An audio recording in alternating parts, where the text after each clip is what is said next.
গহন স্বপন সঞ্চারিণী। এই গান এভাবে মৌ ছাড়া আর কেউ গাইতে পারবে না। এটা মই, আপনি আমার মৌ নন, আপনি মায়া। কারণ আপনি যদি মৌ হতেন, মানে আমার মৌ আমার গালে চড় দিতে পারতো না। সরি।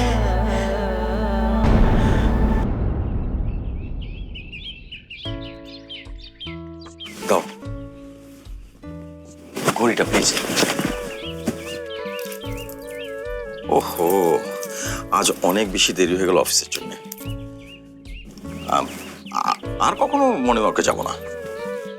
সে কি কথা? সকালের হাঁটা তো শরীরের জন্য ভালো। যে কারণে যেতে চেয়েছিলাম সেটাই যখন এখন আর দরকার নেই, তাহলে আর যে কি হবে? আজকাল মাঝে মাঝে এমন হেয়ালি কথা বলো না তুমি।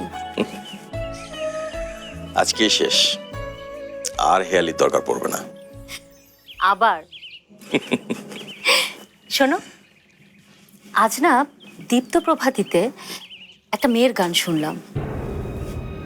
মেয়েটার কণ্ঠ এত মিষ্টি, এত পরিচিত, ঠিক যেন আমাদের মৌয়ের মতো, একদম যেন মৌ।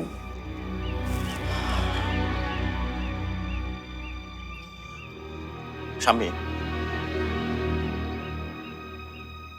সে মৌয়ের মতো, মৌ না।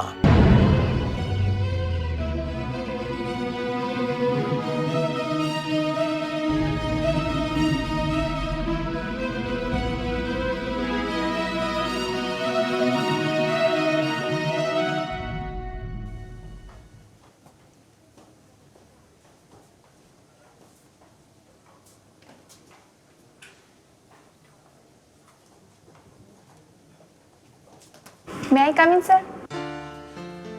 Yes, come in.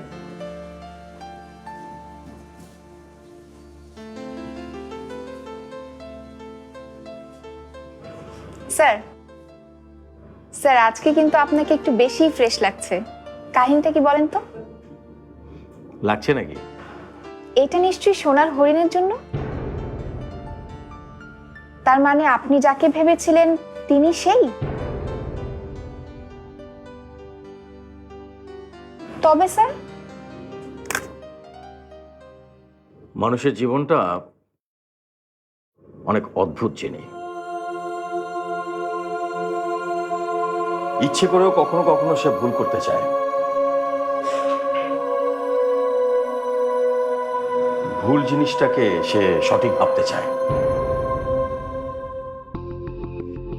এই যেমন ধরো, আমি জানতাম যে মায়া কখনো মৌ হতে পারবে না, কারণ মৌ তো এই পৃথিবীতেই নেই।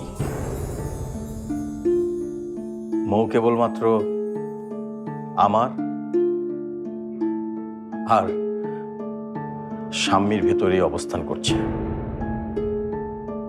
তবুও মায়াকে দেখে মনটা কিরকম যেন নেচে উঠল। মনে হলো ভুল যদি হয় হোক না, যদি এমন কোনো মিরাকেল ঘটে তাহলে ঘটুক না।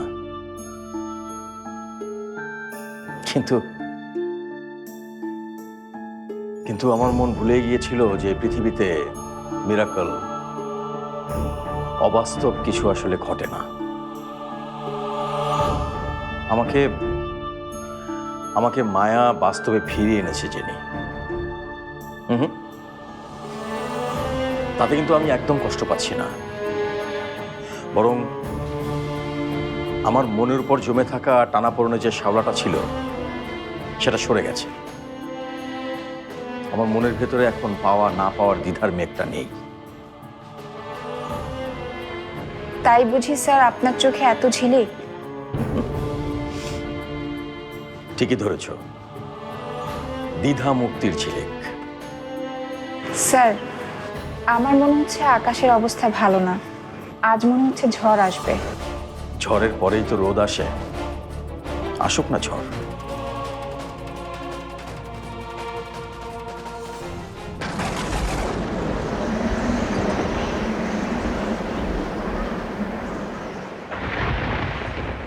নতুন বউ